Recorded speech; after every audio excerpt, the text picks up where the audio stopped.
talking to us, Peter and Ellen. How long have you lived at Highland Green? Over 10 years now. Yeah, it was among the pioneers, as they say. 10 years in August. So you moved here from Yarmouth, Maine, right up the road. Right. What do you like about being here? For me, I really like being able to walk the dog with lights. That's huge. I like the community. We were gone for a while to see grandkids and coming back and seeing all the people that are, you socialize with regularly. Mm-hmm. But we also it was great for us because we worked for the past 10 years. Yeah, I think that was a big plus while we were working. We just retired, was the fact that I worked in Portland, which is about half an hour away. Ellen worked in Augusta, which was about half an hour in that direction, and we had our daughter and son-in-law and grandkids lived in Auburn, and again, about half an hour. So it's just centrally located. I think the other piece of it is Yarmouth was a nice, cute little community, but you had to drive to get to anything. Mm-hmm.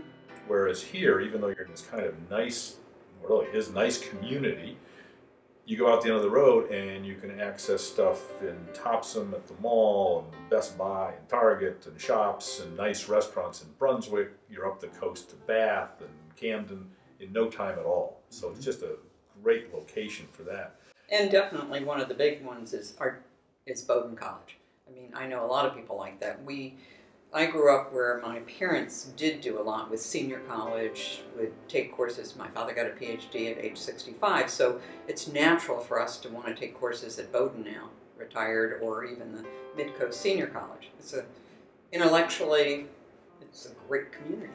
Yeah, I think that, the community part too, being in Yarmouth, we had moved to Maine about 18 years ago, so we really didn't know a lot of people, and let's say from work and such. So by moving here, the sense of we're going to have neighbors, everybody was going to be new, coming from different parts of the country for the most part, was a real plus. So I understand you both just recently retired. Can you tell us a little bit about what you just did? I just retired in end of September, so less than 2 months ago. I was the webmaster and web coordinator and anything else they wanted me to do at Maine State Library.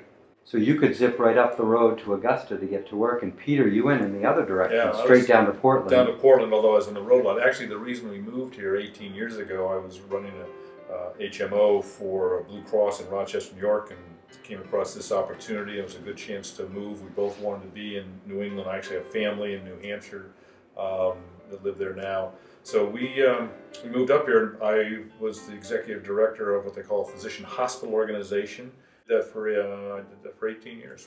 And one thing that's important, a lot of people don't think about, I actually work from home 2 days a week, and the access to the internet is critical, and it's great. I've had no trouble with getting online by uploading web pages. You need a fast upload, and Highland Green had the cables come in, and it's been great. We're also in a place where if there are issues with power, whatever, comes right back up. I have never, the whole 10 years, really been down more than just an hour or two. And that's important. We live close enough to the center of town. Where did you grow up, Ellen? I grew up in Baltimore, Maryland, and my father was a teacher, and I was there for years and then graduated from school in Athens, Greece, because he became the principal of the American School in Athens, Greece, my senior year.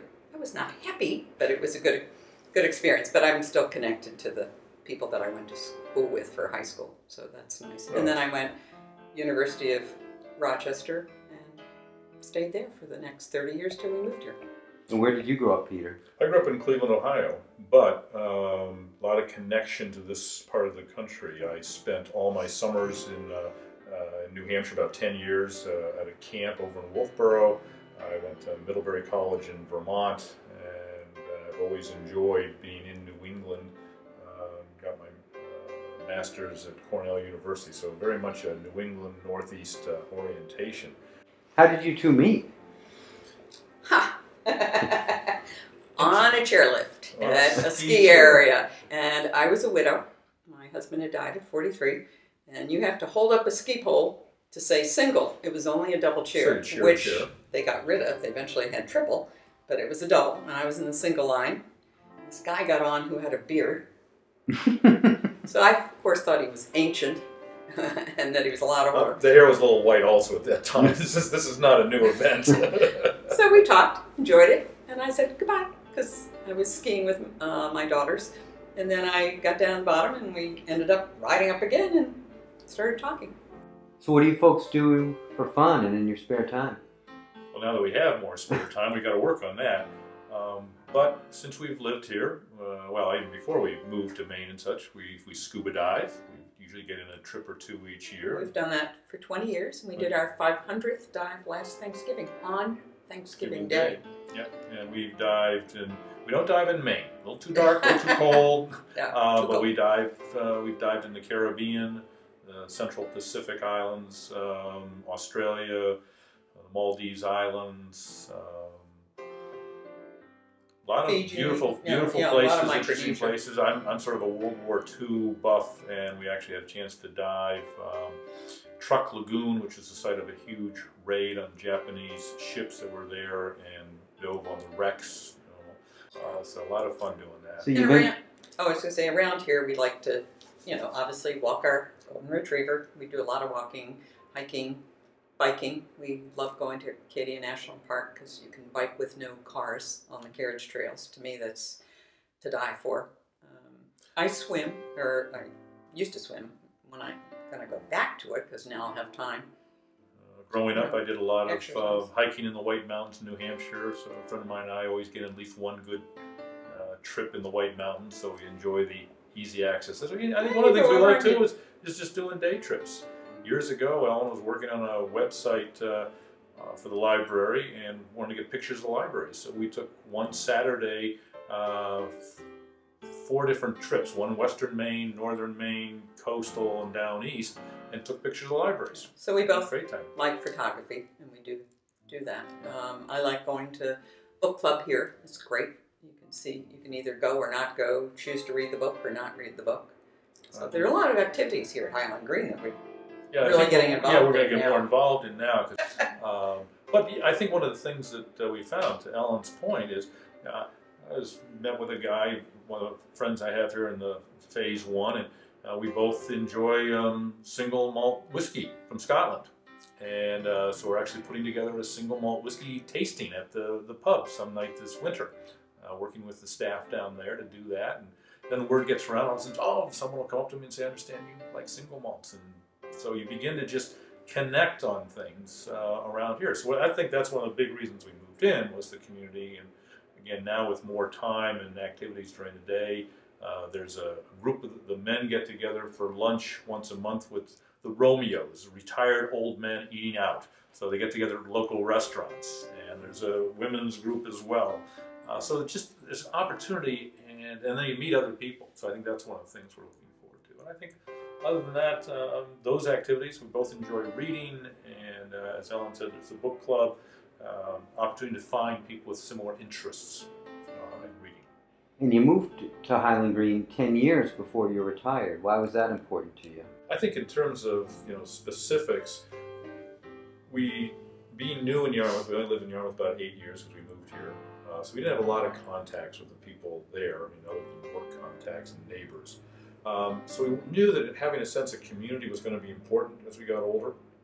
In fact, I went to a presentation by an individual who has retirement communities and over 55 communities like Highland Green throughout the country. And when I told him that we had moved here, even well before our retirement plans, he said, "Good move, way to go." So there was that wanting to have a sense of community.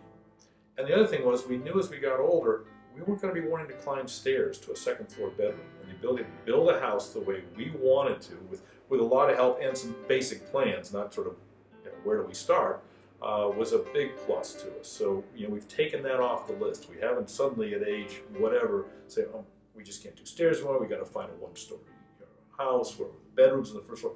It's done. And you mentioned when you met that you had 2 golden retrievers. I understand you still have a... We still got Josh. Josh! Hey! No, look that way.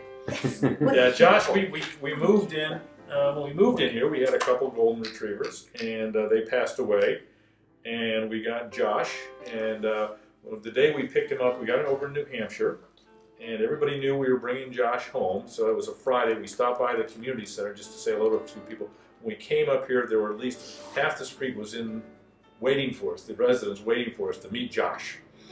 as a 8-week-old puppy, and he's sort of become the mascot for the community. Everybody knows Josh. They don't know who we are, but they know Josh. And as I said earlier, his official AKC name is Granite Gold Highland Spirit.